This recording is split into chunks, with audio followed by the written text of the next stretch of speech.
नमस्कार, आप देख रहे हैं इंडिया वॉइस। मैं हूं आपके साथ जूही सिंह। बुलेटिन की शुरुआत करेंगे हम जानकारी के साथ। महाराजगंज से बड़ी खबर सामने आ रही है। निर्माणाधीन मैरिज हॉल की गिरी छत, मलबे में दबे कुल 8 मजदूर का हुआ रेस्क्यू।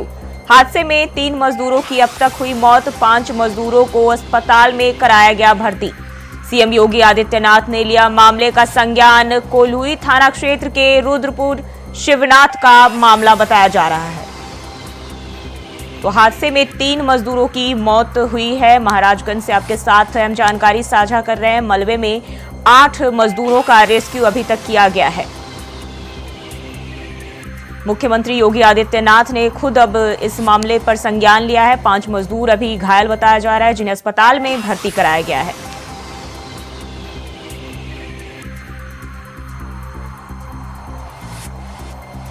निर्माणाधीन मैरिज हॉल की छत गिर गई, जिसके चलते यह हादसा हो गया, जिसमें 8 मजदूरों का रेस्क्यू किया गया है। 5 की हालत गंभीर बताई जा रही है, जिन्हें अस्पताल में भर्ती कराया गया है। कोल्हुई थाना क्षेत्र के रुद्रपुर शिवनाथ का मामला बताया जा रहा है।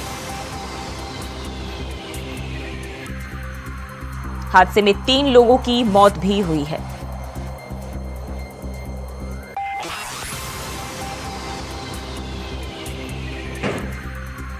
तो निर्माणाधीन मैरिज हॉल के छत गिरने से हादसा हो गया है, जिस पर अब खुद उत्तर प्रदेश के मुख्यमंत्री योगी आदित्यनाथ ने इस पर संज्ञान लिया है और 5 घायलों को अस्पताल में भर्ती कराया गया है। हालांकि अभी हादसे में मौत की बात करें तो ये 3 लोगों की मौत भी हो चुके हैं।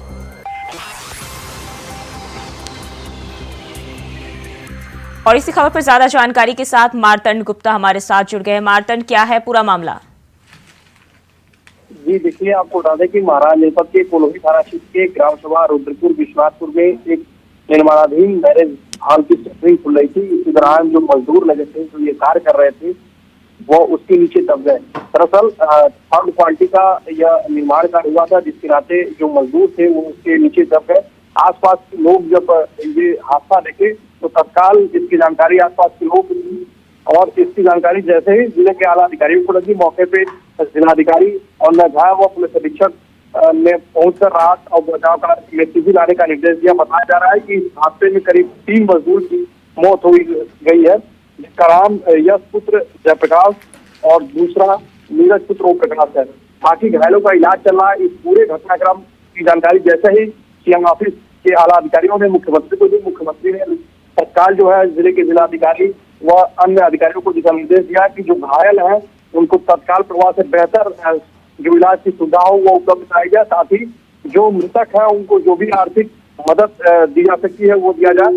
साथ ही जो ये पूरा मामला नौतनवा विधानसभा क्षेत्र का है, नौतनवा के विधायक ऋषि त्रिपाठी ने भी जैसे ही इसकी जानकारी हुई मौके पर पहुंचकर अधिकारी से लेकर उच्च अधिकारियों से वार्ता करने के बाद उसको दिशा निर्देश दिया है कि जो भी लोग इसमें दबे हैं उनका बेहतर से बेहतर इलाज हो, ताकि उन्हें ये न हो कि सरकार द्वारा उन्हें जो सुविधाएं है वो न मिल सके। जी, मलबे में जो भी लोग घायल हुए हैं, फिलहाल उनकी क्या हालत बताई जा रही है?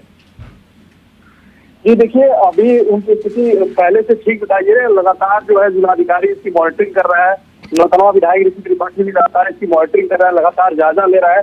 देर रात जो है जिलाधिकारी पुलिस अधीक्षक ने उन घायलों से भी मुलाकात की है और ऐसा स्थिति की जानकारी ली है। साथ ही नौतनवा विधायक जो त्रिपाठी है, चूंकि उनके विधानसभा क्षेत्र का यह पूरा मामला है, वो भी लगातार मॉनिटरिंग कर रहा है और इसकी जानकारी पल की जानकारी सीएम ऑफिस तक पहुंचा रहा है।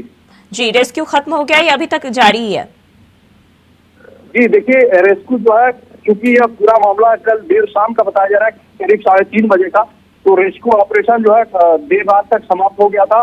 जो भी लोग दबे थे, करीब 1 दर्जन लोग बताए जा रहे थे उसके नीचे थे, तो उनको तत्काल प्रभाव से निकाला गया। चूंकि जो जानकारी तत्काल प्रभाव से स्थायी लोगों ने पुलिस को दी और पुलिस ने सक्रियता दिखाई, वो जिला प्रशासन ने सक्रियता दिखाई, तो इसका नतीजा रहा कि जो लोग मलबे में दबे रहे उनको तत्काल प्रभाव से बाहर निकाला गया। जी, बहुत बहुत शुक्रिया आपका तमाम जानकारी के लिए।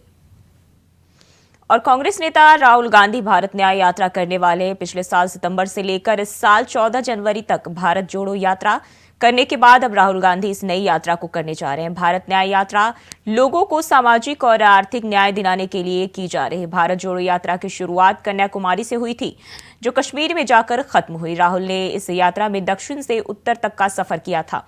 वहीं भारत न्याय यात्रा की शुरुआत पूर्वोत्तर के राज्य मणिपुर से होगी, जो पश्चिमी महाराष्ट्र की राजधानी मुंबई में जाकर खत्म होगी।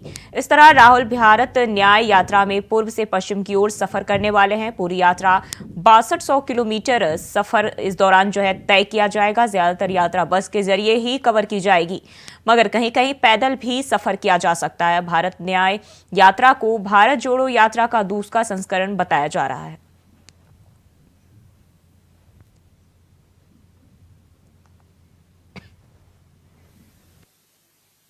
Rahul Gandhi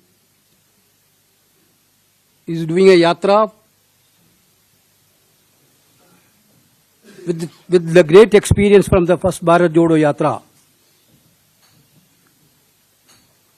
Certainly this yatra is going to interact with the youth of this country, women of this country, or marginalized people, and different areas of the people. This yatra will cover a distance of 6,200 kilometers. 6,200 kilometers. And will traverse the following states: Manipur, Nagaland, Assam, Meghalaya, West Bengal, Bihar, Jharkhand, Odisha, Chhattisgarh, UP, Madhya Pradesh, Rajasthan, Gujarat, and finally Maharashtra. So basically 14 states. This yatra is covering 14 states and 85 districts. Basically, mode of yatra is a bus yatra. Bus yatra allow maximum access to the people on the way. But it will also have a short stretches of walking.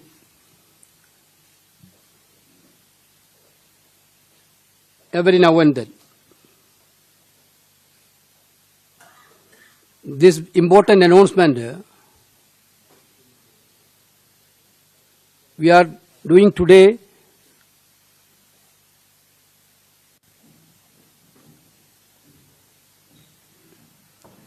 so All India Congress Committee has decided to hold a Bharat Nyaya Yatra from January 14 to March 20th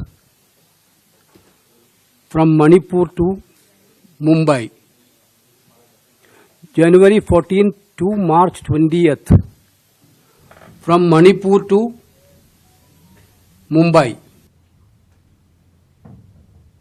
और जम्मू कश्मीर में आतंकवाद और इसको लेकर सेना की कार्रवाई पर नेशनल कॉन्फ्रेंस के नेता फारूक अब्दुल्ला ने बड़ा बयान दिया था। उस बयान को उन्होंने फिर से दोहराया है।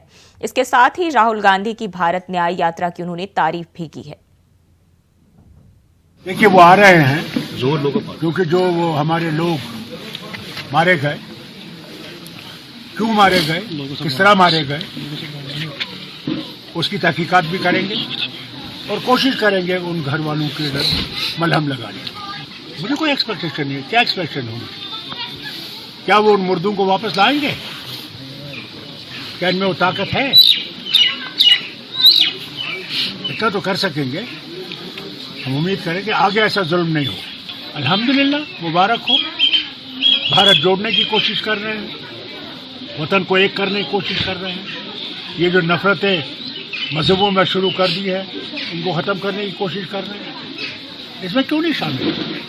पहले भी शामिल थे, आज भी शामिल हो जाएंगे। आप क्यों अभी तैयारी कर रहे हैं?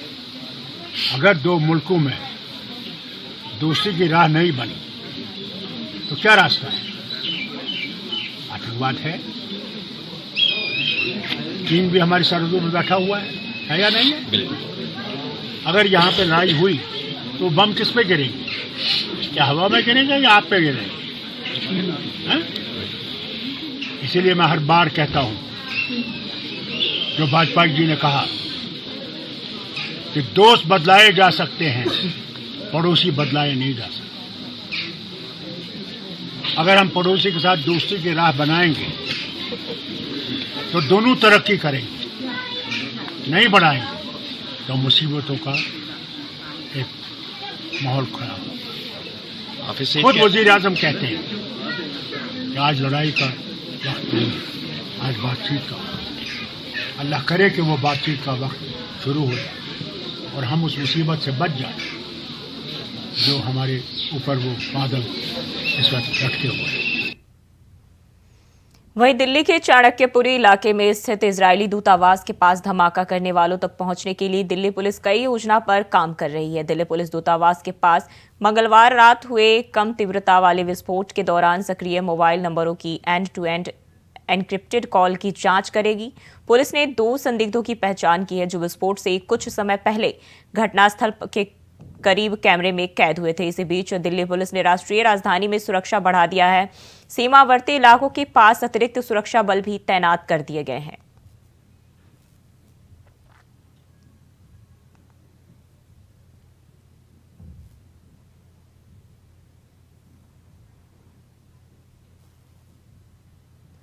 खबर जयपुर से है, जहां सोशल मीडिया पर राजस्थान का एक दिल दहला देने वाला वीडियो वायरल हो रहा है। बता दें कि राजस्थान की राजधानी जयपुर में एक खौफनाक वारदात जो है सामने आई है, जहां 4 दोस्त पार्टी करके सुबह होटल से निकले, लेकिन रास्ते में उनमें झगड़ा हो गया।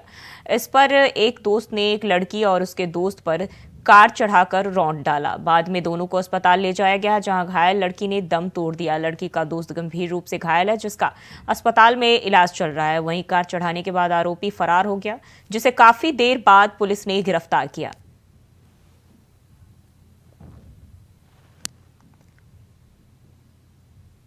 और भारतीय ओलंपिक संघ ने बुधवार को बड़ा फैसला लिया। आईओए ने 3 सदस्यीय एड हॉक कमेटी का गठन किया है। कमेटी का चेयरमैन भूपिंदर सिंह बाजवा को बनाया गया है। इसके अलावा सदस्य एमएम सौम्या और मंजुषा इसके सदस्य होंगे। ये फैसला ओलंपिक संघ ने भारतीय कुश्ती संघ यानी WFI को निलंबित करने के 3 दिन बाद लिया है। दरअसल केंद्रीय खेल मंत्रालय ने रविवार को WFI को निलंबित कर दिया था। इसके पीछे मंत्रालय ने कहा था कि नवनिर्वाचित संस्था ने प्रक्रिया का पालन नहीं किया और पहलवानों को तैयारी के लिए पर्याप्त समय दिए बिना अंडर 15 और अंडर 20 राष्ट्रीय चैंपियनशिप के आयोजन की जल्दबाजी की घोषणा कर दी।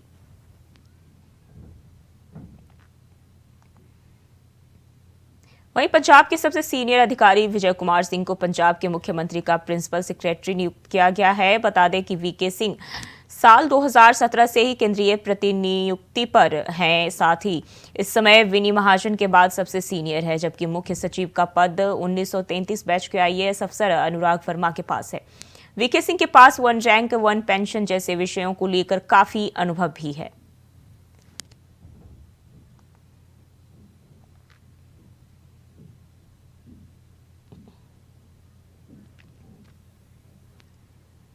वहीं राम मंदिर को बीजेपी अपनी सबसे बड़ी सफलता के तौर पर दर्शाती है और माना जा रहा है कि 2024 के चुनाव में वही राम मंदिर बीजेपी की सियासी नैया को पार करने का सबसे बड़ा जरिया बन सकता है।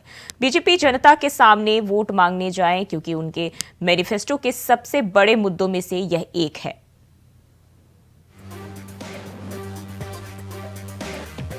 रामलला के जरिए घर घर पहुंचने का बीजेपी ने प्लान तैयार किया है। राम मंदिर के उद्घाटन कार्यक्रम के ठीक बाद बीजेपी और संघ परिवार विशेष दर्शन का अभियान चलाने जा रही है, जो 100 दिनों तक चलेगा। लोकसभा चुनाव के ऐलान से पहले तक बीजेपी भगवान श्री राम का दर्शन करवाकर घर घर रामलला को पहुंचाने का प्लान बना चुकी है।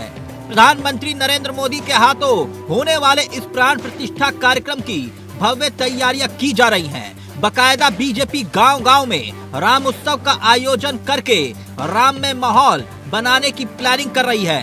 22 जनवरी को अयोध्या में भगवान रामलला के प्राण प्रतिष्ठा कार्यक्रम में प्रधानमंत्री मोदी शिरकत करेंगे। राम मंदिर के उद्घाटन कार्यक्रम के बाद संघ परिवार विशेष दर्शन का अभियान चलाएगी, यानी लोकसभा चुनाव के ऐलान से ठीक पहले संघ परिवार भगवान श्री राम के दर्शन करवाकर घर घर रामलला को पहुंचाने का प्लान बना चुका है। बकायदा अयोध्या के जरिए सियासी संदेश देने की तैयारी की जा रही है। कुल मिलाकर अगर गंभीरता से इस पूरे अभियान को समझे तो 12 करोड़ घर, 5 लाख गांव, 20 लाख मंदिर तक पहुंचने की तैयारी है। और ये आंकड़ा अगर पहुंचता है तो 60 करोड़ के आसपास पहुंचता है, यानी 60 करोड़ से ज्यादा लोग राममय होंगे जब राम मंदिर में प्राण प्रतिष्ठा का कार्यक्रम होगा। इतना ही नहीं, उद्घाटन में 4 धाम के साथ साथ 1000 से ज्यादा मंदिरों को न्योता भेजा गया है। दुनिया के प्रमुख हिंदू मंदिर और नेपाल के राजा को निमंत्रण भेजा गया है। कॉरिडोर में 7 metre green buffer zone, 100 metre का पैदल क्षेत्र तैयार हो चुका है। कॉरिडोर के साथ साथ 6000 भक्तों के लिए खड़े होने की जगह भी बनाई गई है। इतना ही नहीं, 4000 परिवारों के लिए सामान रखने की अलमारियों की व्यवस्था भी है। कॉरिडोर में पीने के पानी की व्यवस्था, आराम के लिए आश्रय मंडप, hi tech car parking, police, fire brigade, emergency गाड़ियों की व्यवस्था, सब कुछ चाक चौबंद हो चुका है। जहां एक तरफ तैयारियां हो रही हैं, वहीं दूसरी तरफ सियासत भी हो रही है। यानी संघ परिवार की कोशिश है कि किसी भी हाल में 12 करोड़ घर, 5 लाख गांव, 20 लाख मंदिर तक पहुंचकर इस पूरे माहौल को राममय बना देना। यानी अगर संघ परिवार इस मिशन में कामयाब हुआ तो वो अपने आप में एक विश्व का सबसे बड़े अभियान को कामयाब करने में सफल होगा, क्योंकि इस अभियान के जरिए संघ परिवार सीधे और सीधे 60 करोड़ से ज्यादा लोगों तक पहुंचने में कामयाब हो जाएगा। यानी राम में अयोध्या नहीं बल्कि राम में पूरा देश होने जा रहा है। ऐसे में सवाल ये कि क्या 24 के लिए जाएगा इस जरिए कोई सियासी संदेश? Bureau report, India voice, Ayodhya. वहीं झारखंड में नक्सल के बाद मानव तस्करी सरकार के लिए बड़ी चुनौती बनी हुई है। एनसीआरबी के ताजा आंकड़ों के अनुसार झारखंड में साल 2022 में 45 लड़के और 125 लड़कियों की तस्करी हुई, जो कि एक चौंकाने वाली संख्या है। इन आंकड़ों के सामने आने के बाद अब विपक्ष को मौका मिल गया है सत्ता पक्ष को घेरने का। सवाल ये है कि इसका जिम्मेदार आखिर कौन है? ये रिपोर्ट देखिए। एनसीआरबी की रिपोर्ट में खुलासा, झारखंड में 43 लड़के और 125 लड़कियों की तस्करी, 129 नाबालिग भी बने मानव तस्करी का शिकार। आखिरकार कौन है जिम्मेदार? झारखंड में नक्सल के बाद मानव तस्करी पुलिस के लिए चुनौती बनी हुई है और सरकारी सिस्टम के लिए सवाल। नेशनल क्राइम रिकॉर्ड ब्यूरो यानी एनसीआरबी की रिपोर्ट के अनुसार झारखंड में वर्ष 2022 में 45 लड़के और 125 लड़कियों की तस्करी हुई है। इनमें 33 लड़के और 96 लड़कियां नाबालिग हैं, यानी 18 साल से कम उम्र के हैं, जबकि 18 साल या उससे ऊपर के 10 लड़के और 29 लड़कियों की तस्करी हुई है। मामले में राज्य के तमाम जिलों के एंटी ह्यूमन ट्रैफिकिंग यूनिट में कुल 100 केस दर्ज किए गए हैं। झारखंड के 24 जिलों में एक एंटी ह्यूमन ट्रैफिकिंग यूनिट यानी एएचटी यूनिट है। एनसीआरबी के अनुसार 18 साल से कम उम्र के 33 लड़के और 80 लड़कियों को रेस्क्यू कराया गया है, जबकि 18 वर्ष या इससे अधिक उम्र के 10 लड़के और 29 लड़कियों को भी रेस्क्यू किया गया है। यानी कुल 43 लड़के और 109 लड़कियों को रेस्क्यू किया गया है। यकीनन ये आंकड़े हैरान परेशान करने वाले हैं, क्योंकि झारखंड पहले से ही नक्सलवाद के दंश से ग्रस्त है और ऐसे में मानव तस्करी के मामले हैरान परेशान कर रहे हैं। ऐसे में विपक्ष को हेमंत सरकार पर सवाल उठाने का एक और मौका मिल गया है। बीजेपी के दिग्गज और पार्टी के प्रदेश अध्यक्ष बाबूलाल ने सोशल मीडिया पर लिखा कि आखिर कब तक? झारखंड में मानव तस्करी की बढ़ती संख्या से यह अनुमान लगाना कतई गलत नहीं होगा कि प्रदेश में सुरक्षा को लेकर क्या इंतजाम किए गए हैं। खुद की सुरक्षा को झारखंड की जनता की सुरक्षा कहने वाले हेमंत जी, अखबार वगैरह पढ़ा करिए। कब तक अपने भ्रम को सच मानकर सरकार चलाएंगे? कब तक तस्करों और अपराधियों का साथ देंगे, संरक्षण देंगे? नेशनल क्राइम रिकॉर्ड ब्यूरो की रिपोर्ट के अनुसार झारखंड में वर्ष 2022 में 45 लड़के और 125 लड़कियों की तस्करी हुई है। इसमें 33 लड़के और 96 लड़कियां नाबालिग हैं, जबकि 18 वर्ष या उससे ऊपर के 10 लड़के और 29 लड़कियों की तस्करी हुई है। मुख्यमंत्री जी, सड़कों में चलते चलते आपको बेकसूर जनता का बड़ा खून नहीं दिखता है क्या? आपकी आंखों के सामने बच्चियों के साथ होने वाली अभद्र हरकतों से आपकी आंखें नम नहीं होती है क्या?